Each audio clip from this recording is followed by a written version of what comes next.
ఇదను దేవుడు మనకి ఇచ్చినటువంటి ఈ మంచి సమయాన్ని బట్టి దేవునికి మహిమ కలుగును గాక. హల్లెలూయా. మరి దేవుని యొక్క సన్నిధానంలో ఈ మూడవ నెల దేవునిని స్తుతించడానికి ప్రభు మనకు మంచి సమయాన్ని ఇచ్చారు. దేవుని యొక్క సన్నిధిలో ఎంతవరకు పాటలు పాడి దేవుని నామాన్ని మనం గణపరిచాం. ఇది దేవుని వాక్యం వినే సమయం కనుక మరి కొద్ది నిమిషాలు దేవుని వాక్యాన్ని మనము ధ్యానం చేసుకుందాం. పరిశుద్ధ గ్రంథంలో నుండి ఈరోజు మన ధ్యానం నిమిత్తము ఏర్పాటు చేయబడిన లేఖనాన్ని మనం చదువుకుందాం. అపోస్తలుడైన పౌలు కొరింథీయులకు రాసిన 2వ పత్రికను మనము ఈ 40 దినాల కూడికలో ధ్యానిస్తూ ఉన్నాం. మరి పిల్లరా, ఆ మాటలే మరొకసారి జ్ఞాపకం చేయాలని మరి మీ ముందు సిద్ధపడి నిలబడి ఉన్నాను. అపోస్తలుడైన పౌలు కొరింథీయులకు రాసిన 2వ పత్రిక 3వ అధ్యాయము 6వ వచనం వరకు గత రాత్రి మనం ధ్యానం చేస్తాం. ఈరోజు మనము 3వ అధ్యాయం 7వ వచనం నుండి 11వ వచనం వరకు ధ్యానం చేద్దాం. ఈరోజు మన ధ్యానాంశము కొరింథీయులకు రాసిన 2వ పత్రిక. ప్రియులారా, ఈరోజు మన ధ్యానాంశము కొరింథీయులకు రాసిన 2వ పత్రిక 3వ అధ్యాయము 7 నుంచి 11 వచనాలలో ఉన్న మాటలను ధ్యానము చేయబోతున్నాం. ప్రియులారా, ఈ 7 నుంచి 11 వచనాలలో ఉన్నటువంటి అంశం ఏంటంటే మహిమ అనే అంశం గురించి పౌలు గారు మాట్లాడుతున్నారు. పాత నిబంధన మహిమ ఎలాంటిది, క్రొత్త నిబంధన మహిమ ఎలాంటిది. అక్కడ చదివితే 7వ వచనం నుండి చూడండి. మరణ కారణముకు పరిచర్య రాళ్ళ మీద చెక్కబడిన అక్షరములకు సంబంధించినదైనను మహిమతో కూడినదాయను. దేనితో కూడినది? ఇది మహిమతో. ప్రియులారా, పాత నిబంధన పరిచర్య మహిమతో కూడినది అంటున్నాడు. తర్వాత చదువుతున్నాను. అందుకే మోషే ముఖము మీద ప్రకాశించుచుండిన ఆ మహిమ తగ్గిపోయినదైనను ఇశ్రాయేలు అతని ముఖమును తేరి చూడలేకపోయి, ఇట్లుండగా ఆత్మ సంబంధమైన పరిచర్య ఎంత మహిమ గలదై ఉండును. ఇక్కడ మీరు గమనించినట్లయితే తర్వాత అంటున్నాడు పౌలు గారు, ఆత్మ సంబంధమైన పరిచర్య ఎంత మహిమ గలదై ఉండెను అంటా ఉన్నాడు.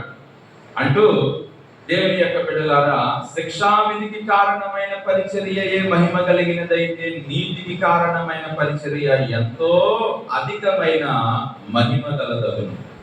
అత్యధికమైన మహిమయు దీనికి ఉండుట వలన ఎంతకు మునుపు మహిమ కలదిగా చేయబడినది ఈ విషయంలో మహిమ లేనిదాయను.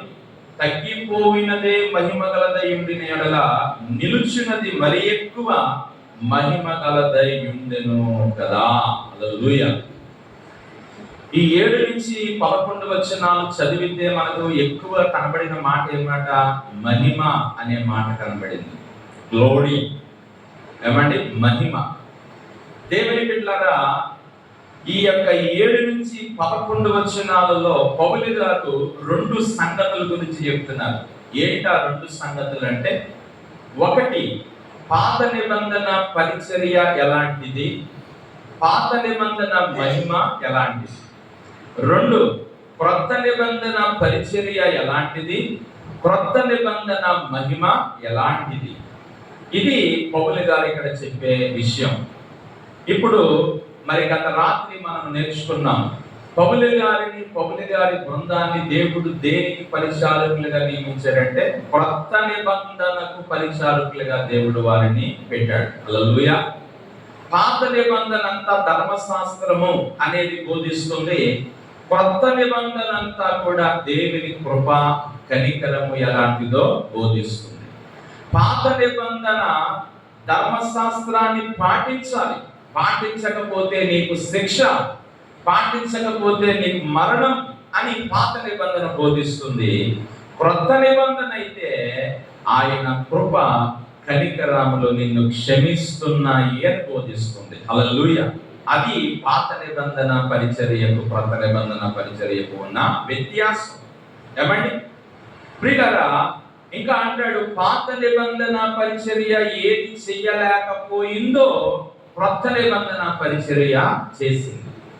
పాత నిబంధన పరిచర్య ద్వారా మనుషులకు రక్షణ రాలేదు, కానీ క్రొత్త నిబంధన పరిచర్య ద్వారా మనుషులకి ఏమొచ్చిందంటే రక్షణ వచ్చింది.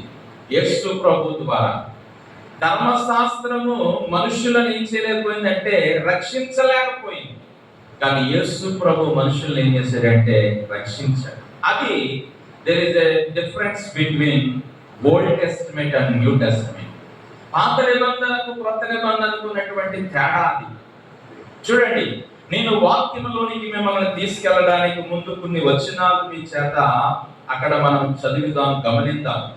మొదటిది 7వ వచనంలో అన్నాడు, మరణ కారణముగు పరిచర్య అన్నాడు. ఏ పరిచర్య అయినది? మరణ కారణమగు పరిచర్య. ఏ పరిచర్య? పాత నిబంధన. చూడండి, మీరు ఇలా రాసుకోండి, పాత నిబంధన పరిచర్య ఎలాంటిది, పాత నిబంధన మహిమ ఎలాంటిదో మొదట తెలుసుకుందాం. మీరు ఒక హెడ్డింగ్ పెట్టుకుని పాత నిబంధన పరిచర్య మరణ కారణమగు పరిచర్య అని రాసుకోండి. రెండవది క్రొత్త నిబంధన పరిచర్య ఎలాంటిది, క్రొత్త నిబంధన మహిమ ఎలాంటిదో మనం తెలుసుకుందాం. పైన మీరు పాత నిబంధన ఒకవైపు, క్రొత్త నిబంధన ఒకవైపు మీరు రాసుకుంటే అప్పుడు మీకు ఈ మాటలు చక్కగా అర్థమవుతాయి. మరి నేను పుస్తకంలో ఒక పేజీలో పాత నిబంధన పరిచర్య కోసం రాశాను, ఒక పేపర్ మీద క్రొత్త నిబంధన కోసం రాశాను. మొదట పాత నిబంధన కోసం చూద్దాం. పాత నిబంధన పరిచర్య ఏ పరిచర్య అన్నాడంటే మరణ కారణమగు పరిచర్య అన్నాడు. హల్లెలూయా. పాత నిబంధన పరిచర్య ద్వారా మనుషులకి ఏమొచ్చిందంటే మరణం. ఎందుకు మరణము? ధర్మశాస్త్రమును పాటించకపోతే ఏంటి? మరణం. అది పాత నిబంధన పరిచర్య ద్వారా మనుషులకు వచ్చింది. ఏమండి, దేవుని బిడ్డలారా, దానినే మరలా ఇంకొక మాట అన్నాడు 9వ వచనంలో. ఏమన్నాడు అంటే శిక్షా విధికి కారణమైన పరిచర్య. పాత నిబంధన పరిచర్య ఏ పరిచర్య? శిక్షా విధికి కారణమైన పరిచర్య. అంటే ధర్మశాస్త్రమును పాటించకపోతే నీకేమిటంటే శిక్ష. ధర్మశాస్త్రాన్ని పాటించకపోతే నీకేమొస్తుంది? శిక్ష. అది పాత నిబంధన పరిచర్య. పాత నిబంధన పరిచర్య మరణ కారణముకు పరిచర్య. పాత నిబంధన పరిచర్య శిక్షావిధికి కారణముకు పరిచర్య. తర్వాత పాత నిబంధన ప్రియులారా మహిమ ఎలాంటిదో చూద్దాం.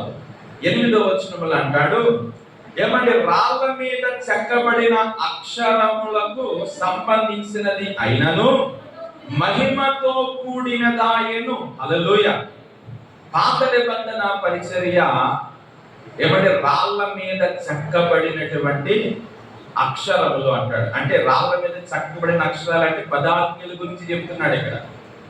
ఏమంటే రాతి పలకను దేవుని బిడ్డలారా తీసుకురమ్మన్నాడు మోషే. ఆ రాతి పలకల మీద దేవుడు 10 ఆజ్ఞలు రాసి మోషేకు ఇచ్చాడు. రాళ్ళ మీద చెక్కబడినదైనప్పటికీ పాత నిబంధన పరిచర్య ఏ పరిచర్య? మహిమ గల పరిచర్య. 3వ మాట, ఒకటి శిక్షా కారణమగు పరిచర్య, మొదటిది మరణ కారణమగు పరిచర్య, రెండవది శిక్షా కారణమగు పరిచర్య, మూడవది మహిమ గల పరిచర్య. పాత నిబంధన పరిచర్యలో కూడా ఏముంది? మహిమ ఉంది. మహిమ గల పరిచర్య. దేవుని బిడ్డలారా ఆలోచన చేసినట్లయితే పాత నిబంధన పరిచర్య మహిమ గల పరిచర్య ఎలా చెప్పగలమంటే అక్కడ అంటాడు, అందుకే మోషే ముఖము మీద ప్రకాశించుచుండిన ఆ మహిమ అంటున్నాడు. ఏమండి, మోషే పదాజ్ఞలు తీసుకుని కొండ దిగుతా ఉంటే ఆయన ముఖం ఏమైంది? ప్రకాశించింది. అదే మహిమ. సో పాత నిబంధన పరిచర్య మహిమతో కూడిన పరిచర్య అనేది మనకు అర్థమవుతుంది.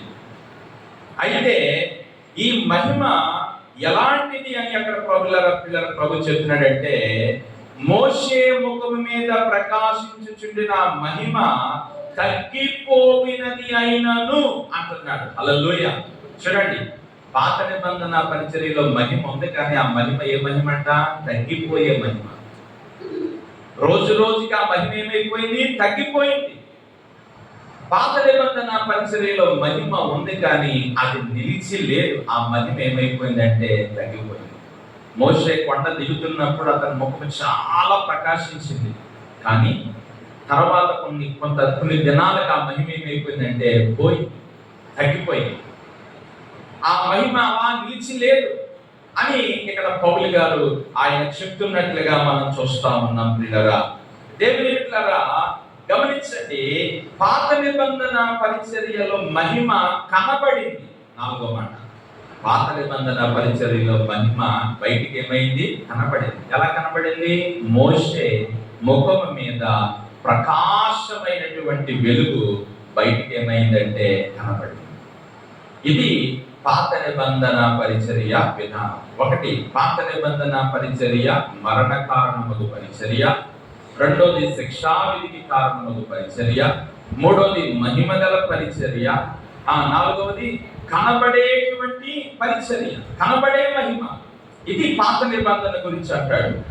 రెండోది క్రొత్త నిబంధన పరిచర్య ఎలాంటిదో చెప్పాడు.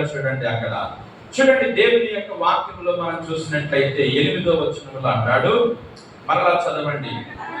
మరణ కారణముగు పరిచర్య రాళ్ళ మీద చెక్కబడిన అక్షరములకు సంబంధించినదైనను మహిమతో కూడినదాయను.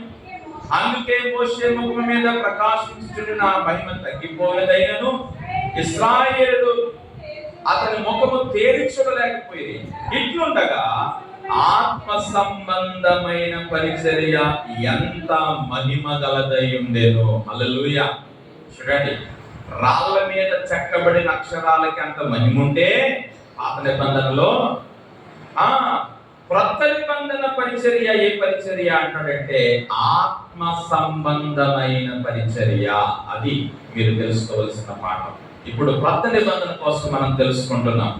క్రొత్త నిబంధన పరిచర్యలో పరిచర్య ఎలాగ నడిపించబడుతుందంటే దేవుని ఆత్మ ద్వారా నడిపించబడుతుంది. హల్లెలూయా. పాత నిబంధన అంతానేమో 10 ఆజ్ఞలు ధర్మశాస్త్రము ద్వారా నడిపించబడింది. కానీ క్రొత్త నిబంధనలో ధర్మశాస్త్రం కాదు. ఇప్పుడు క్రొత్త నిబంధనలో దేవుడు ఏం ఇచ్చాడంటే ఆత్మనిచ్చాడు. హల్లెలూయా. ఆత్మ కలిగిన పరిచర్య ఇది. క్రొత్త నిబంధన దేవుని ఆత్మ సంబంధమైన పరిచర్య. ఇప్పుడు మనము ఎక్కడున్నామంటే క్రొత్త నిబంధన కాలంలో దేవుని ఆత్మతో నడిపించబడుతున్న పరిచర్యలో ఉన్నాం. హల్లెలూయా. అందుకంటాడు, ఎందరైతే నా ఆత్మ చేత నడిపించబడుదురో వారందరూ దేవుని కుమారులు అనబడుదురు. హల్లెలూయా. ఆత్మ లేనివాడు నా వాడు కాదు అన్నాడు. మనం ఇప్పుడు క్రొత్త నిబంధన పరిచర్యలో ఉన్నాం. అందుకే ఇక్కడ 2వ మాట మనం చూస్తున్న మాట ఆత్మ సంబంధమైన పరిచర్య. క్రొత్త నిబంధన పరిచర్య ఏ పరిచర్య? ఆత్మ సంబంధమైన పరిచర్య. మరణ కారణముల పరిచర్య కాదు, శిక్షావిధి పరిచర్య కాదు. ఇది ఆత్మ సంబంధమైన పరిచర్య అన్నాడు. 9వ వచనంలో దీనికి ఇంకో పేరెట్టాడు. 9వ వచనంలో శిక్షావిధికి కారణమైన పరిచర్య మహిమ కలిగినదైతే నీతికి కారణమైన పరిచర్య ఎంత మహిమ గలదాయేనో. క్రొత్త నిబంధన పరిచర్య ఏ పరిచర్య అంట? నీతికి కారణం. అర్థమవుతుందా? పాత నిబంధన ఏమో శిక్షకు కారణం, క్రొత్త నిబంధన ఏమో నీతికి కారణం. క్రొత్త నిబంధన పరిచర్య ద్వారా మనకి ఏమొచ్చింది? నీతి. దేవుడు మనల్ని నీతిమంతులుగా చేశాడు. దేవుడు మనల్ని నీతిమంతులుగా మార్చాడు. ఎలాగ మార్చాడంటే ఆయన యందు విశ్వాసం ఉంచుట వలన మనం ఏమయ్యామంటే నీతిమంతులమై. పాత నిబంధనలో ధర్మశాస్త్రం ఎవరిని కూడా ఏం చేయలేకపోయిందంటే నీతిమంతులుగా చేయలేకపోయింది. కానీ ఇన్ ద న్యూ టెస్టమెంట్ క్రొత్త నిబంధన ఆత్మ సంబంధమైన పరిచర్య మనుషులను ఎలా చేసిందంటే నీతిమంతులుగా చేసింది. హల్లెలూయా. మనుషులను నీతిమంతులుగా చేసింది. అదే క్రొత్త నిబంధన పరిచర్యలో 2వ మాట. ఒకటి, క్రొత్త నిబంధన పరిచర్య ఆత్మ సంబంధమైనది. 2వ పాయింట్, క్రొత్త నిబంధన పరిచర్య నీతి పరిచర్య. మనల్ని ఏం చేసింది? నీతిమంతులుగా మార్చింది. నీతిమంతులుగా మార్చింది. మూడవది కొత్త నిబంధన పరిచర్య ఎలాంటిది అంటే అది మహిమ గల పరిచర్య. కొత్త నిబంధన పరిచర్యలో కూడా ఏముందండి? మహిమ. అయితే ఈ మహిమ ఎలాంటిది అంటాడంటే 10వ వచనంలో అత్యధికమైన మహిమ తీరుకుండుట వలన. హల్లెలూయా. దీన్ని గమనించాలి మీరు. పాత నిబంధన పరిచర్యలో ఉన్న మహిమ ఏమో తగ్గిపోయే మహిమ, కానీ కొత్త నిబంధన మహిమ అత్యధికమైన మహిమ. హల్లెలూయా.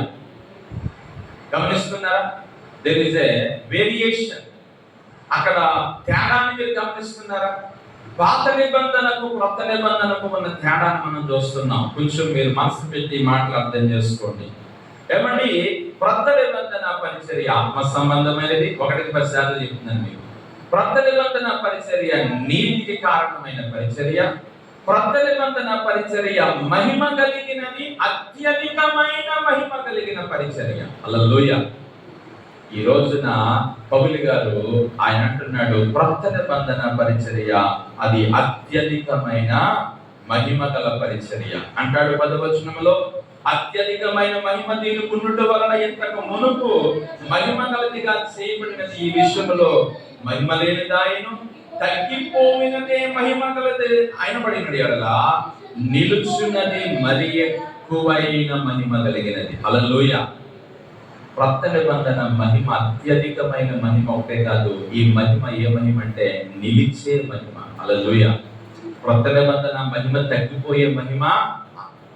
కొత్త నిబంధనలో మనుషులకు దేవుడు ఏ మహిమ ఇచ్చాడంటే నిలిచే మహిమనిచ్చాడు. హల్లెలూయా. 4వ పాయింట్ మీకు అర్థమైందా? మహిమ ఉంది కొత్త నిబంధనలో, కానీ ఈ మహిమ తగ్గిపోయేటువంటిది. ఇది ఏమయ్యే మహిమ అంట? నిలిచే మహిమ. మన జీవితంలో నిలిచే మహిమ ఇది. ఏమండి? తర్వాత 5వ మాట, కొత్త నిబంధన మహిమ బయటికి కనబడేటువంటిది కాదు. హల్లెలూయా. ఇది బయటికి కనబడేది కాదు. పాత నిబంధన మహిమ బయటికి ఏమైంది? కనబడింది. మోషే ముఖము మీద దేవుని మహిమ కనబడింది. మోషే ముఖము ప్రకాశించుట వలన దేవుని మహిమ కనబడింది. కానీ కొత్త నిబంధన మహిమ కనబడేటువంటిది కాదట. అది మన లోపల దేవుడు పెట్టిన ఉన్నటువంటి మహిమ. హల్లెలూయా. ఏమంటే అది మన లోపల ఉండేటువంటిది, అంతరంగంలో ఉండేటువంటిది. కాబట్టి ప్రియులారా, ఇప్పుడు ఈ వచనాల సారాంశం మీకు అర్థమైంది.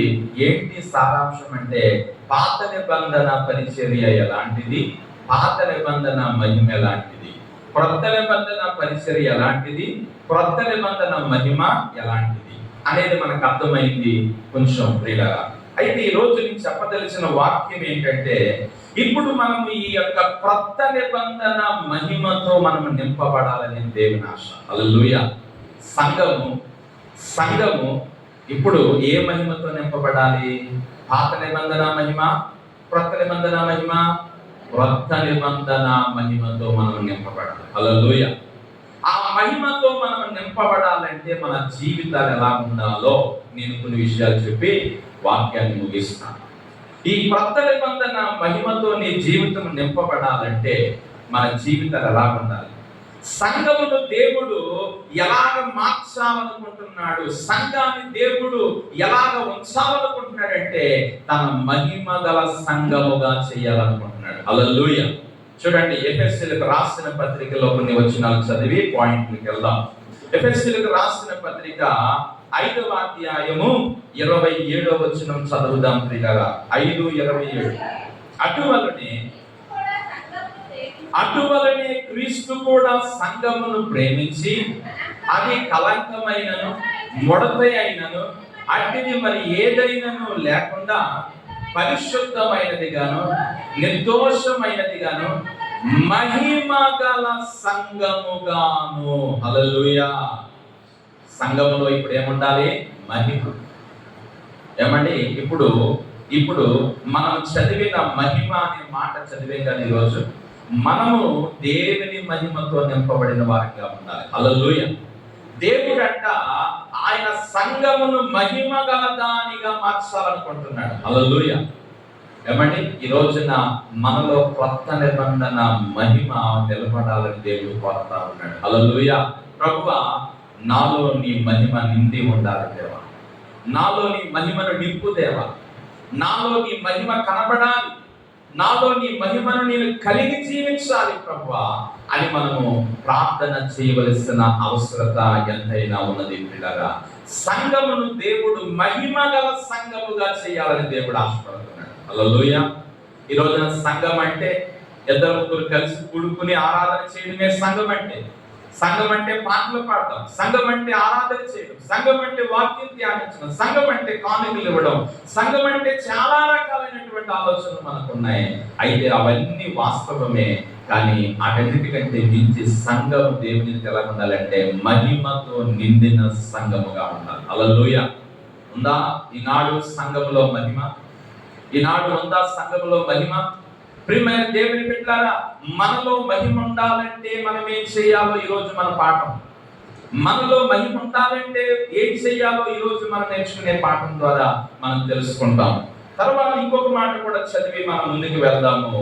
ఎలాంటి సంఘముగా ఉండాలంటే మహిమ గల సంఘం అని మనం నేర్చుకున్నాం. తర్వాత దశలోనికలకు రాసిన మొదటి పత్రిక 2వ అధ్యాయము 11వ వచనం చూడండి. తన రాజ్యమునకును మహిమకును మిమ్ములను పిలుచుచున్న దేవునికి తగినట్టుగా. హల్లెలూయా. దేవుడు మనల్ని ఎందుకు పిలిచాడంట? తన రాజ్యానికి, తన మహిమకు. తన మహిమ నీకు ఇవ్వాలని, తన మహిమతో నిన్ను నింపాలని, తన మహిమను నీలో నింపాలని దేవుడు ఆశపడుతున్నాడు. ప్రియులారా, ఏమండి, దేవునికి ఎంత మంచి మనసు అంటే ఆయన మహిమ నీకు ఇవ్వాలని దేవుడు ఆశపడతా ఉన్నాడు. హల్లెలూయా. ఏమండి, సంఘమును దేవుడు తన మహిమతో నింపాలని కోరుకుంటున్నాడు. దేవుడు సంఘమును తన మహిమతో నింపాలని ఆశపడుతున్నాడు. గమనించినట్లయితే ఇక్కడ దేవుని వాక్యంలో మరి పౌలు దశలోనికలకు ఈ పత్రిక రాస్తూ తన రాజ్యమునకు, తన మహిమకు మిమ్మల్ని పిలిచిన దేవుడు. హల్లెలూయా. ఈ రోజున సంఘము యొక్క ఉద్దేశము, సంఘమును దేవుడు ఎందుకు ఎన్నుకున్నాడు, సంఘాన్ని దేవుడు ఎందుకు ఆయన పిల్లలు తన సిలువ రక్తాన్ని కాచి కొన్నాడు అంటే తన మహిమను సంఘములో ఏం చేయాలని నింపాలి. నీలో నాలో ఆయన మహిమ నిండి ఉండాలని. హల్లెలూయా. ఇంకొక మాట మనం చూసినట్లయితే బైబిల్ గ్రంథంలో ప్రియమైన దేవుని బిడ్డలారా చూడండి, దశలోనికలకు రాసినటువంటి పత్రికలోనే 5వ అధ్యాయము 10వ వచనాన్ని మనం చదువుదాము. మనము మేలుకొని ఉన్నను, నిద్రపోవచ్చున్నాను. దేవుని బిడ్డలారా, ఇక్కడ మనం చూసినట్లయితే దేవుని యొక్క వాక్యంలో, క్షమించండి, పేతురు గారు రాసిన మొదటి పత్రిక 5వ అధ్యాయము 10వ వచనం చదవండి. 5:10 ప్రియులారా, తన నిత్య మహిమకు క్రీస్తునందు మిమ్మల్ని పిలిచిన అనే మాట గమనిస్తున్నారా? ఏ మహిమ ఇది? నిత్య మహిమ. పాత నిబంధన మహిమ ఏ మహిమ అని చెప్పాను? తగ్గిపోయే మహిమ. కానీ కొత్త నిబంధన మహిమ అది నిత్యము ఉండే మహిమ. ఒక రోజు ఉండేది కాదు, 2 రోజుల నుండి తగ్గిపోయేది కాదు. Ever lasting glory, eternal glory. ఏమంటే పిల్లరా, ఇది నిలిచి ఉండే మహిమ, నిత్య మహిమకు పిలిచాడు నిన్ను దేవుడు. దేవుని బిడ్డలారా, ఎఫెసీ పత్రికలో మహిమ గల సంఘం అన్నాడు. దశలోనిక పత్రికలో తన మహిమకు మిమ్మల్ని పిలిచిన దేవుడు అన్నాడు. పేతురు పత్రికలోనేమో నిత్య మహిమ అన్నాడు. ప్రియులారా, హల్లెలూయా. అంటే ఇప్పుడు మనలోనికి ఈ మహిమ రావాలి. హల్లెలూయా. ఎలా వస్తుంది ఈ మహిమ మనలోకి? ఎలా వస్తుంది ఈ మహిమ మనలోకి అని అంటే ప్రియులారా, మనం కొన్ని కార్యాలు చేయాలి. అప్పుడు మనలో దేవుని మహిమ నింపబడతారు. హల్లెలూయా. ఏమిటి ఆ కార్యాలు? నంబర్ 1, మొట్టమొదట మనం దేవుని మహిమతో నింపబడాలంటే మనం చేయవలసిన మొదటి పని ఏంటంటే నిర్గమాకాండము 34వ అధ్యాయంలోనికి రండి. నిర్గమాకాండము 34వ అధ్యాయము 28వ వచనం మనం చదువుతాం. అతడు 40 రేయింపగళ్ళు యెహోవాతో కూడా అక్కడ ఉండెను. అతను భోజనము చేయలేదు, నీళ్లు త్రాగలేదు. అంతలో ఆయన నిబంధన వాక్యములు అనగా 10 ఆజ్ఞల పలకల మీద వ్రాసెను. దేవునికి స్తోత్రము. హల్లెలూయా. ప్రియులారా, మోషే 40 దినాలు అక్కడ ఉండెను. ఆమేన్. హల్లెలూయా. నేను అంటాను, మొదట మాట ఏంటంటే, నువ్వు దేవుని మహిమతో నింపబడాలంటే దేవునితో నీవు సహవాసం చేయాలి. హల్లెలూయా. మొదటి మాట ఈరోజు మన పాఠంలో మనము దేవుని మహిమతో నింపబడాలంటే మనం ఎవరితో సహవాసం చేయాలి? దేవునితో. 40 దినాలు మోషే దేవునితో ఉన్నాడు. ఆయన దేవునితో ఉన్నందుకే అతని ముఖము ఏమైందంటే ప్రకాశించింది. ఆ గ్రంథ వచనాలు చదివితే 29లో మోషే సీనాయి కొండ దిగుచుండగా శాసనముల గల ఆ 2 పలకలు మోషే చేతిలో ఉండెను. ఆ కొండ దిగుచుండగా ఆయన అతనితో మాట్లాడుచున్న తన ముఖము చర్మము ప్రకాశించిన సంగతి మోషేకి తెలిసి ఉండలేదు. హల్లెలూయా. నేను అంటున్న మొదటి మాట, మనం దేవుని మహిమతో నింపబడాలంటే మన సహవాసం ఎప్పుడు కూడా ఎవరితో ఉండాలంటే దేవునితో. మనం ఎప్పుడు దేవునితో ఒక కాన్స్టెంట్ ఫెలోషిప్ మనము మెయింటైన్ చేయాలి. దేవునితో ఎప్పుడు కూడా ఒక స్థిరమైన సహవాసాన్ని కలిగి ఉండాలి. దేవునితో మనము స్థిరమైన సహవాసాన్ని కలిగి ఉన్నప్పుడు ఆయన మహిమ నీలోనికి వస్తుంది. హల్లెలూయా. ఆయన మహిమతో నీవు నింపబడతావు. మోషే 40 దినాలు అక్కడ దేవునితో ఉన్నాడు. అందువల్ల దేవుని బిడ్డల దేవుని యొక్క మహిమ ఎవరిలోకి వచ్చిందంటే మోషేలోకి వచ్చింది. ఈ రోజున ఆదిమ సంఘం అనగా ఈ క్రొత్త నిబంధన పరిచర్యలో, ఈ క్రొత్త నిబంధన సేవలో, ఈ క్రొత్త నిబంధన పిల్లల పరిచర్యలో మనము కూడా దేవుని మహిమతో నింపబడాలంటే మనము కూడా దేవునితో ఏం చేయాలి? సహవాసం చేయాలి. అప్పుడు నీలోనికి ఏమొస్తుందంటే ఆయన మహిమ. హల్లెలూయా. నీలో ఆయన మహిమ నింపబడతారు. నీలో ఆయన మహిమ ఏమండి అది పొంగి పొర్లుతాదని దేవుని యొక్క వాక్యంలో ప్రభుత్వ ఇదనాన్ని సెలవిస్తూ ఉన్నాడు. ఈ రోజున మన జీవితాలు దేవుని మహిమతో నిండిన జీవితాలుగా ఉన్నాయా లేదా? మన సహవాసం దేవునితో ఎలాగుంది? మన సహవాసం దేవునితో ఎలాగుంది? చూడండి, బైబిల్ గ్రంథంలో మనం చూసినట్లయితే 24వ అధ్యాయము నిర్గమాకాండం 24:12 చదవండి. 24:12. అందుకు అప్పుడు యెహోవా మోషేతో ఇట్లనెను, నీవు కొండ ఎక్కి నా యొద్దకు వచ్చి అచ్చట ఉండుము. నీవు వారికి బోధించినట్లు నేను రాసిన ఆజ్ఞల ధర్మశాస్త్రము రాతి పలకలు నీకు ఇచ్చేదను అనగా. ఇక్కడ దేవుడు మోషేతో అంటున్నాడు, ఇదిగో నీవు కొండ ఎక్కి నా యొద్దకు వచ్చి అచ్చట ఉండు. ఎక్కడ ఉండమంటున్నాడు? నా దగ్గరికి రా, నాతో ఉండు. దేవుడు నిన్ను నన్ను కూడా పిలుస్తున్నాడు. నా దగ్గరికి రండి, నాతో ఉండండి, నాతో సహవాసం చేయండి. అప్పుడు నాలో ఉన్న మహిమ మీలోనికి వస్తుంది. ఈ 40 దినాల కూటాల్లోని మనము ఎందుకు ఆయనతో సహవాసం చేస్తున్నామంటే ఆయన మహిమతో నింపబడడానికి. హల్లెలూయా. దేవుని బిడ్డలారా, దేవుని మహిమ నీలో ఉంటే, దేవుని యొక్క మహిమతో నీవు నింపబడితే, మహిమ అంటే అదొక శక్తి, మహిమ అంటే అదొక ప్రభావం, మహిమ అంటే అది దేవుని యొక్క బలము. ఏమండి, ఈ రోజున ఆ మహిమ నీలోనికి రావాలి అంటే ఆయనతో నువ్వేం చేయాలి? సహవాసము చేయాలి. ఆయనతో నీవు సహవాసం చేసినప్పుడు ఆ మహిమతో ప్రభువు నిన్ను నింపుతాడని ఈ దినమున దేవుని యొక్క వాక్యం ద్వారా ప్రభు మనకు ఆయన జ్ఞాపకం చేస్తూ ఉన్నాడు. చూడండి, వాక్యంలో మనం ఇంకా గమనిస్తున్నట్లయితే చూడండి, యోహాను సువార్త 17వ అధ్యాయము 22వ వచనాన్ని మనం చదువుదాం. మనము యాకమై ఉన్నలాగున వారును యాకమై ఉండవలెనని నీవు నాకు అనుగ్రహించిన మహిమను నేను వారికి ఇచ్చితిని. హల్లెలూయా. నీవు నాకు ఇచ్చిన మహిమ నేను ఎవరికి ఇచ్చాను? వారికి. ఎప్పుడు వచ్చింది మహిమ? వారు నాతో ఏకమై ఉన్నప్పుడు, అంటే నాతో కలిసి ఉన్నప్పుడు, నాతో సహవాసం చేసినప్పుడు నీవు నాకు ఇచ్చిన మహిమ నేను వారికి ఇచ్చాను అంటున్నాడు. తండ్రి అయిన దేవుడు కుమారుడైన ప్రభువుకి ఇచ్చిన మహిమ, ఆ మహిమను ఏమిచ్చాడంటే సంఘములో ఉన్నటువంటి వారికి ఇచ్చాడు. ఏమండి, ఈ రోజున దేవుని బిడ్డలారా, మనం దేవునితో సహవాసము చేయుట వలన మనలోనికి క్రొత్త నిబంధన మహిమ నింపబడుతుంది. హల్లెలూయా.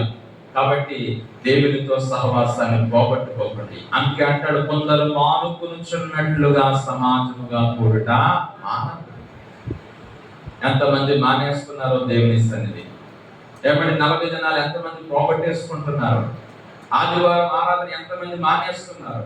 ప్రియులారా, ఇలాగ మనం చూస్తే మనము దేవునితో సహవాసం చేయకపోతే మనం ఏం పోగొట్టుకుంటామంటే ఆయన మహిమను పోగొట్టుకుంటాం. ఆయన మహిమను కోల్పోతే ఏమండి, మనం దేవుని యొక్క నిత్య మహిమలో ఆ రోజున ఎలా ఉండగలము? హల్లెలూయా. పరలోకము దేనితో పోల్చబడిందంటే మహిమతో నింపబడిందంట. పరలోకంలోనంట సూర్యుడు లేడంట, చంద్రుడు లేడంట, వెలుగు దీపాలేమీ లేవంట. దేవుని మహిమయే అక్కడ ప్రకాశిస్తుందంట. హల్లెలూయా. ఏమంటే పరలోకం అంతా కూడా దేవునితో నింపబడిందంటే దేవుని మహిమ. ప్రకటన గ్రంథంలో చాలా తేటగా రాస్తాడు.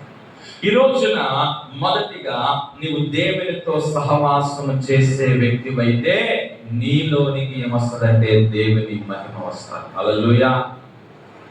రెండోది, మనం దేవుని మహిమతో నింపబడాలంటే ఎలాగ మనం ఉండాలి?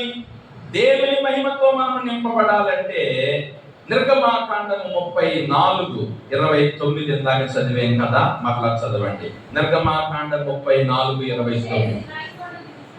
మోషే సీనాయి కొండ దిగుచు ఉండగా శాసనములు గల ఆ 2 పలకలు మోషే చేతిలో ఉండెను. హల్లెలూయా.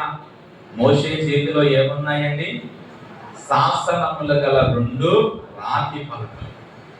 దేవుని వాక్యము మోషేతో ఉంది.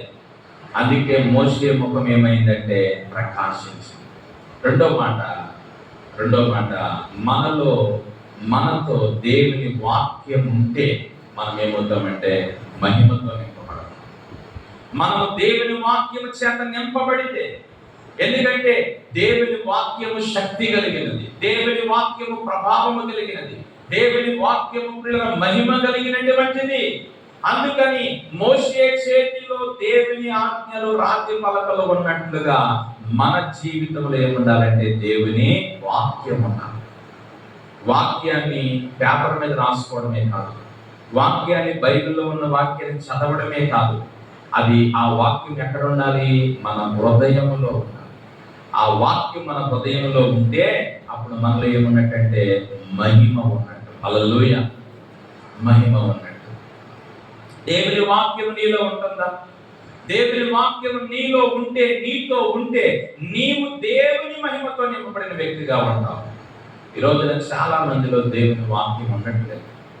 ఏమండి, అప్పటికప్పుడే వినేసి అప్పటికప్పుడే మర్చిపోతా ఉన్నామంటే, అప్పటికప్పుడే ఆ మాటలు గుర్తుంటున్నాయి, తర్వాత ఆ వాక్యం మనలో నిలిచి ఉండలేదు. మనలో ఆ వాక్యం ప్రియులారా ఉండక దేవుని యొక్క దీవెన మనం కోల్పోతా ఉన్నాము అనే సత్యాన్ని దేవుని బిడ్డలారా ఈరోజు మనం గమనించాలి. అందుకే వాక్యము మహిమ కలది. చూడండి, కీర్తన గ్రంథంలోని కీర్తనకారుడు ఒక మాట అంటాడు. 119వ కీర్తన 97వ వచనాన్ని మనం చదువుదాం. నీ ధర్మశాస్త్రం నాకెంతో ప్రియముగా ఉన్నది, దినమెల్లా నేను దానిని ధ్యానించుచున్నాను. హల్లెలూయా. ఏమండి, దేవుని వాక్యమును దేవుని బిడ్డలారా కీర్తనకారుడు 119వ కీర్తన 97వ వచనంలో, నీ ధర్మశాస్త్రము నాకెంతో ప్రియమైనది. ఏమండి, వాక్యాన్ని మనం ఎలాగ చూడాలంటే ప్రియమైనదిగా చూడాలి. ఈ లోకంలో మనుషులు ప్రియమైన వారికి మెసేజ్ పెట్టారు లేదా ప్రసాదాలు చూసుకుంటూ ఉంటుంటారు. కానీ ఈ రోజున దేవుని వాక్యం వాక్యమును మనము ప్రియమైనదిగా చూడాలి.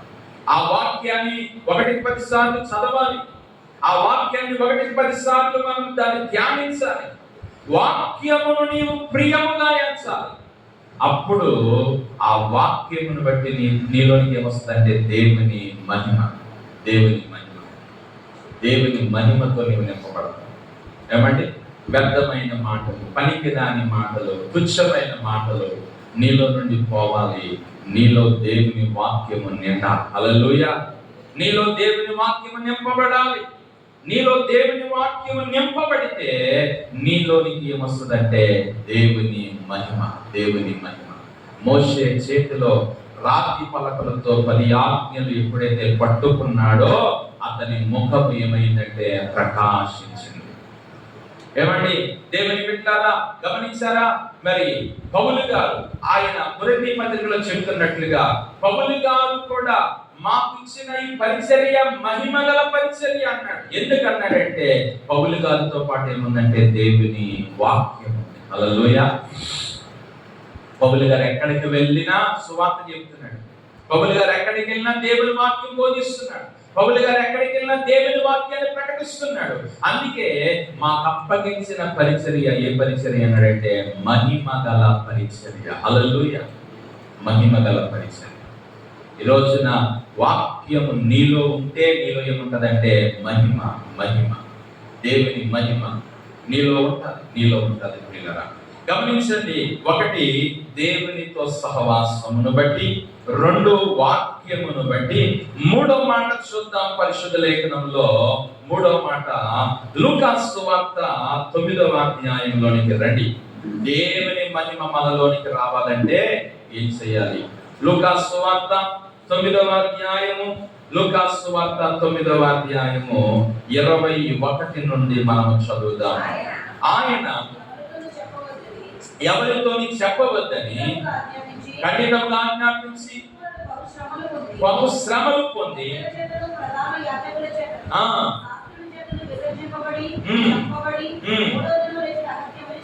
ఓకే, గమనించండి, క్షమించండి. 29 నుంచి చదవండి. 29.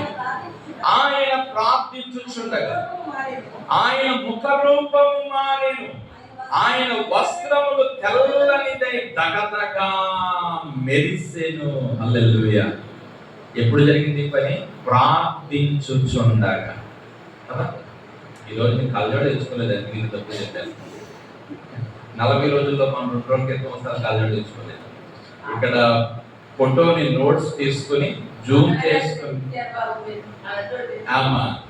ఫోటో తీసుకుని నోట్స్ ని దాన్ని జూమ్ చేసి చదువుతా ఉన్నాను, చెప్తున్నాను. ఓకే, ప్రజలను గమనించండి. 29వ వచనంలో ఏమన్నాడు? ఆయన ప్రార్థించుచుండగా అంటున్నమాట. ప్రార్థన నీకేస్తుందంటే మహిమ. ఆయన ముఖం ఏమైపోయిందంట? మారిపోయింది. ఏదో అమాస్కి కొన్నానికి స్తోత్రం ప్రభు అంటే మహిమ రాదు. మనము నిత్యము ప్రార్థనలో గడిపినప్పుడు ఆయన మహిమతో నింపబడతాం. హల్లెలూయా. ఏదో మందిరానికి వచ్చినప్పుడే ప్రార్థన చేస్తే మహిమతో నింపబడతాం. ప్రార్థించేవాడు మహిమతో నింపబడేవాడు. హల్లెలూయా. ఈ రోజున 3వ మాట, దేవుని మహిమ నీకు రావాలంటే నీలో ఏముండాలంటే ప్రార్థన అనుభవం ఉండాలి, ప్రార్థన జీవితం ఉండాలండి. అందుకే బైబిల్ గ్రంథంలో ప్రార్థన కోసం ఎన్ని మాటలు ఉన్నాయి. ఎడతెగక ప్రార్థన చేయండి, నిత్యము ప్రార్థన చేయండి, విసుగక ప్రార్థన చేయండి, పట్టుదల కలిగి ప్రార్థన చేయండి. ఏమండి? ఈ మాటలు ఎందుకు ప్రభు చెప్పాడు? ప్రార్థనను బట్టి నీకు దేవుని మహిమ వస్తుంది. హల్లెలూయా. నీ యొక్క మరి పిల్లల ముఖము మార్చబడుతుంది. నీవు ఒక ఆత్మ సంబంధమైనటువంటి మహిమతో నీవు నింపబడతావు దేవుని బిడ్డలారా. హల్లెలూయా. నిజంగా ఆలోచన చేస్తే ఈ లోకంలో కొన్ని పనులు చేసేవారిని మనం ఈజీగా గమనించవచ్చు. బొగ్గుల గనిలో పనిచేసేవాడిని మనం గమనించవచ్చు. వాడి నిండా ఏముంటది? బొగ్గు ఉంటుంది. ఇడెవడో అక్కడ పని చేస్తాడేమో. తాపీ పని చేసే వారి మీద అంతా తాపీ సిమెంట్ ఉంటుంది. ఇక్కడ తాపీ మేస్త్రి. పెయింటింగ్ వేసే వారి మీద అంతా పెయింట్ మనకు ఉంటాయి, పెయింట్. అలాగా మనం ప్రార్థించే వారమైతే మనలో దేవుని మహిమ ఉంటుంది. హల్లెలూయా. ఆ మహిమ మనుషులకు కనబడేటువంటిది. దేవుడు దాన్ని గుర్తిస్తాడు, ఆత్మీయులే దాన్ని గమనిస్తారు. హల్లెలూయా. కాబట్టి దేవుని బిడ్డలారా, మనము ప్రార్థనతో మనము గడిపినప్పుడు, ప్రార్థన జీవితాన్ని కలిగి ఉన్నప్పుడు మనము దేవుని మహిమతో నింపబడతాము. బైబిల్ గ్రంథంలో మనం చూస్తే చాలా మంది ప్రార్థనా పరులు మనకి బైబిల్లో కనబడతారు. మరి దాని 30 దినములు ఎవరు ఏ దేవునికి ప్రార్థన చేయకూడదు అనే శాసనం వచ్చింది. అయినా ప్రార్థన ఏం చేయలేదు. అయ్యో బాబు, 30 రోజులు నేను ప్రార్థన మానేస్తే ఇంకేమైనా ఉందా? నేను దేవుని మహిమను పోగొట్టేసుకుంటాను, నాకున్న ఆయన మహిమ కోల్పోతాను అని యథాప్రకారం తన ఇంటికి వెళ్ళి అతను యెరూషలేములో తన కిటికీలు తెరవబడి ఉండగా ప్రార్థన చేశాడు. హల్లెలూయా. ఈ రోజు నా ప్రియులారా, ఎట్టి పరిస్థితుల్లోని కూడా ప్రార్థనను మానవద్దు. మానివేసినట్లయితే మనము ప్రార్థనను బట్టి ఏం కోల్పోతామంటే, ప్రార్థన మానేస్తే మహిమను కోల్పోతాం. దేవుని వాక్యంలో మనం చూసినట్లయితే, 1 దేవునితో సహవాసం అని, 2 ప్రియుల వాక్యం అని, 3 ప్రార్థన అని మనం తెలుసుకుంటాం. 4వదిగా మనం చూసినట్లయితే, దేవుని మహిమతో మనం నింపబడాలంటే మనలో జీవితంలో ఏముండాలంటే, అపోస్తలుల కార్యాలు 6వ అధ్యాయము, అపోస్తలుల కార్యాలు 6వ అధ్యాయము. ప్రియమైన దేవుని బిడ్డలారా, 15వ వచనం చదవండి.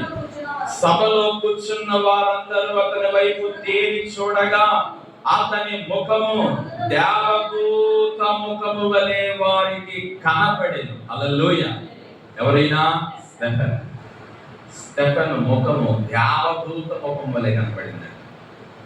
ఏమండి, ఇక్కడ మనం గమనించినట్లయితే దేవుని యొక్క వాక్యములో 8వ వచనం చూడండి, 6-8. స్టెఫెను కృపతోను బలముతోను నిండిన వాడై అనే మాట గమనించాలి. దేనితో నింపబడ్డాడట? కృపతోను బలముతో నిండిన వాడై. ఈ యొక్క స్టెఫెను జీవితంలో దేవుని ఆత్మ కనబడతా ఉంది. చూడండి, అక్కడ మీరు గమనించినట్లయితే 10వ వచనము, మాటలాడు వారందరూ అతని అగపరిచిన జ్ఞానమును, అతనిని ప్రేరేపించిన ఆత్మను వారు ఎదిరింపలేకపోయారు. అతనిలో ఏముందంటే దేవుని ఆత్మ. స్టెఫెను జీవితంలో అతని ముఖము ప్రకాశించడానికి, దేవుని బిడ్డలారా, ప్రకాశించుటంటే మహిమ, అతనిలో దేవుని మహిమ అంతగా ఉండడానికి గల కారణం ఏంటంటే దేవుని ఆత్మ గలవాడు. నేను అంటున్న 4వ మాట, మనము దేవుని మహిమతో నింపబడితే మనలో ఏముండాలంటే దేవుని ఆత్మ. దేవుని ఆత్మను మనం కలిగినప్పుడు, దేవుని ఆత్మతో మనం నింపబడినప్పుడు ఆయన మహిమ మనలో ఉంటాడు. హల్లెలూయా. నీలో దేవుని ఆత్మ ఉందా? కొరింథీయులకు రాసిన మొదటి పత్రిక 3:16 చదవండి. కొరింథీయులకు రాసిన మొదటి పత్రిక 3:16 చదివితే, మీరు దేవుని ఆలయమై ఉన్నారనియు దేవుని ఆత్మ మీలో నివసించుచున్నాడనియు మీరు ఎరుగరా. హల్లెలూయా. మీలో ఎవరున్నారట? దేవుని ఆత్మ. దేవుని ఆత్మ నీలో ఉంటే నీలో ఏమున్నట్టు? మహిమ ఉన్నట్టు. దేవుని ఆత్మ నీలో ఉంటే నీలో మహిమ ఉన్నట్టే. కాబట్టి దేవుని బిడ్డలారా, ఈ రోజున మనం 4వదిగా చూస్తున్నట్లయితే, ఆయన మహిమ నీలోనికి రావాలంటే నీలోనికి దేవుని ఆత్మ నీలో ఉంటే నీలో దేవుని మహిమ ఉండాలి. ప్రియులారా, అందుకే దేవుడు మనకు ఆత్మనిచ్చాడు, పరిశుద్ధాత్మను దేవుడు మనకిచ్చాడు. ఆ ఆత్మ పరిచర్య అన్నాడంటే కదా, నూతన పరిచర్య, నూతన నిబంధన పరిచర్య, ఏ పరిచర్య అన్నాడు? ఆత్మ సంబంధమైన పరిచర్య. ఏమండి, నూతన నిబంధన పరిచర్య ఆత్మతో నడిపించబడే చర్య. కాబట్టి ప్రతి ఒక్క విశ్వాసి కూడా దేవుని ఆత్మ చేత నింపబడితేనే నీలో ఏమొస్తుందంటే మహిమ. నీవు దేవుని మహిమతో నింపబడాలంటే ఆయన సన్నిధిలో మనము దేవుని ఆత్మ చేత నింపబడాలని దేవుడు కోరుతా ఉన్నాడు. ప్రియులారా, హల్లెలూయా. ఇక చివరి మాట, 5వ మాట, మనము దేవుని యొక్క మహిమతో నింపబడాలంటే మనలో ప్రియులారా నీతి, పరిశుద్ధత ఉండాలి. హల్లెలూయా. కొరింథీయులకు రాసిన 2వ పత్రికలోనికి మనం వచ్చినట్లయితే, 2వ పత్రిక 3వ అధ్యాయము రెండో పత్రిక 3వ అధ్యాయము 9వ వచనం చూడండి. శిక్షావిధికి కారణమైన పరిచర్య మహిమ కలిగినదైతే నీతికి కారణమగు పరిచర్య ఎంతో అధికమైన మహిమ గలదగును. హల్లెలూయా. నూతన నిబంధన పరిచర్యలో ఏముందంటే నీతి. ఏమండి, దేవుని బిడ్డలారా, మనలను దేవుడు నీతిమంతులుగా చేస్తున్నాడు. నీలో పాపము పోయి, నీలో అపవిత్రత పోయి, నీలో పరిశుద్ధత, నీతి ఉన్నప్పుడు నీలో ఏముంటదంటే దేవుని మహిమ ఉండాలి. ఐదో మాటగా మనం చూస్తే, మనము దేవుని మహిమతో నింపబడాలంటే మనలోని పిల్లగా పరిశుద్ధత ఉండాలి అని ప్రభు సన్నిధిలో ప్రభుత్వాన్ని మనతో మాట్లాడుతున్నాడు. హల్లెలూయా. ఈ రోజున నీలో ఇంకా ఏ మలినం ఉందో, ఏ మురుకు ఉందో, ఏ అపవిత్రత ఉందో తీసేసుకో. అవి తీసేసుకుని నీ ఒక పరిశుద్ధుడు అయితే నీలో నీకేమొస్తుందంటే దేవుని మహిమ వస్తుంది. హల్లెలూయా. యేసు ప్రభు వారు క్షమించండి, పాత నిబంధనలో మరి దేవుడైన యెహోవా ఇశ్రాయేలు మధ్యకు దిగి రావడానికి ఆయన ఏమన్నాడంటే, మీరు పాలెమంతా పరిశుద్ధంగా ఉంచాలన్నాడు. నిర్గమాకాండము 19వ అధ్యాయంలోనికి చూడండి. నిర్గమాకాండము 19వ అధ్యాయము 12వ వచనము నుండి చదవండి పిల్లరా. నీవు చుట్టూ ప్రజలకు మేరను ఏర్పరిచి, పర్వతం ఎవడెక్కద్దు, ముట్టదెవడుని, భద్రాంశుమి, ప్రతివాడు మరణశిక్ష తప్పగా విధించాలి. ఎవడు చేతిలో దాన్ని ముట్టకూడదు. ముట్టినవాడు కొట్టబడవలను, కొడవబడాలి. మనుష్యుడు గాని మృగము గాని బ్రతకకూడదు. చేయనప్పుడు పర్వతము చుట్టూ దానికి చేరవలెను. అప్పుడు మోషే పర్వతం మీద నుండి తిరిగి వచ్చి ప్రజలను పరిశుద్ధపరచగా తమ బట్టలు ఉతుకుకొనగా, అప్పుడు 3వ నాటికి సిద్ధముగా ఉండుడి, ఏ పురుషుడు స్త్రీని చేరకూడదని చెప్పాను. 3వ నాడు ఉదయమైనప్పుడు ఆ పర్వతము మీద ఉదయమున మెరుపులు, సాంద్ర మేఘమును, ఘోర యొక్క మహాధ్వనియు కలవక పాలెంలో ప్రజలందరూ వణికిరి దేవుని ఎదుర్కొనుటకు. చూడండి పిల్లల మాటలన్నీ మనం తర్వాత చూద్దాం. కానీ ఇక్కడ ఎందుకు దేవుడి మాటలని చెప్తున్నాడంటే, నేను దిగి రాబోతున్నాను. ఆయన దిగి రాబోయే సమయంలోనంట పాలెమంతా ఎలా ఉండాలి? పరిశుద్ధంగా ఉండాలి. ఎవరు కూడా పంట ఆ దగ్గరికి రావద్దు, ముట్టుకోవద్దు, దాన్ని తాకద్దు. అందరూ కూడా పరిశుద్ధంగా ఉండాలి. ఎందుకంటే మహిమ గల దేవుడు దిగి రాబోతున్నాడు అక్కడికి. హల్లెలూయా. అంటే అర్థం ఏంటంటే, పరిశుద్ధ జీవితము గల వారిలోని దేవుని మహిమ దిగి వస్తారు. హల్లెలూయా. పరిశుద్ధమైన జీవితం నీలో ఉంటే ఏమండి, నీలోనికి దేవుని మహిమ దిగి వస్తుందని దేవుని వాక్యం అంటుంది. నీలో చెడుతనము, పాపము, మలినం ఉంటే నీలోనికి దేవుని మహిమ. అందుకే నా పాపము పోకున్నట్లు నన్ను బాగుగా కడుగు అన్నాడు దావీదు. నా దోషము పోకున్నట్లు నన్ను పవిత్రపరచు అన్నాడు. నా యందు ఒక శుద్ధ హృదయాన్ని కలుగచేయి అన్నాడు. నాకు నాయన నీ రక్షణ ఆనందము మరలా నాకు దయచేయి అన్నాడు. హల్లెలూయా. ఈ యొక్క మధ్యాహ్న కాల సమయంలో మనము క్రొత్త నిబంధన మహిమ నీలోనికి రావాలంటే ఈ 5 అనుభవాలు నీలో ఉన్నాయి. క్రొత్త నిబంధన మహిమ తగ్గిపోయే మహిమ, అది నిలిచి ఉండే మహిమ. ఎప్పుడైతే ఈ 5 అనుభవాలు నీకు అలాగా నీ జీవితంలో నీవు కలిగి ఉంటావో, అప్పుడు ఖచ్చితంగా నీలో ఏముంటదంటే దేవుని మహిమ. ఈ రోజున మరి సంఘములో దేవుని మహిమను కోల్పోతున్నారు, దేవుని మహిమను పోగొట్టుకుంటా ఉన్నారు. ఒక మాట చివరిగా చదివి ప్రార్థన చేసుకుందాం. రోమాపత్రిక 3:23 పరిచయమైన మాట. రోమాపత్రిక 3:23 ఏమంటాడు అక్కడ? ఏ భేదమును లేదు, అందరూ పాపము చేసి దేవుడు అనుగ్రహించు మహిమను పొందలేకపోవచ్చున్నారు. హల్లెలూయా. ఏం పోగొట్టేసుకున్నారట? దేవుని మహిమ. ఎందుకు పోగొట్టుకుంటున్నారట?